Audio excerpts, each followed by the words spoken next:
this is teacher Fikri and today I'm going to show you on how to play stacking cactus. So let's go!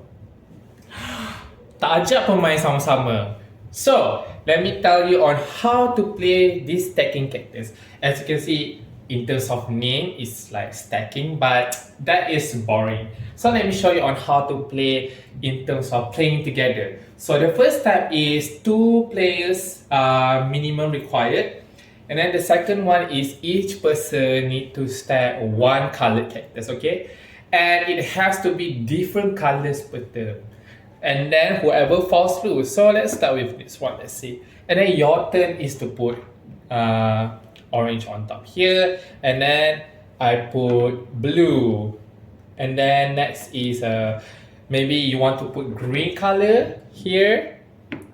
And then I want to put this green color and oh no, fall, so I lose. So how is it? Is it fun? So let me tell you the benefits of playing stacking cactus. So the first one is to improve hand-eye coordination. What I meant by hand-eye coordination is how we visually see what our hands do. Because can you imagine, if you can't see, how do you even write? How do you even put on button? How do you even take spoons? Every movement requires visual too. So if visual are impaired, so does hand fine motor coordination.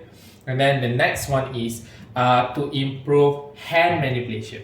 So when I say hand manipulation, can you imagine this stacking cactus, right? You want to put this on top, and then this yellow needs to like put it on here, and let's say you want to put it here. You can see there are several movements from just putting in here. There's a lot of movement in our hand. So that's what I mean by hand manipulation, to be able to take and then rotate our wrist here and then transfer. And then that is what I meant by hand manipulation, to improve that. If it is impaired, so does the incapability to use pencil, to even use spoon, because we want our children to be able to feed themselves, right? And then last but not least is to make waiting as a good habit. This is what I want to emphasize, because waiting helps them to build frustration tolerance. So we cannot simply, like, if they're frustrated, we give what they want. They have to learn how to wait, because in our daily life, we need to wait to get what we want.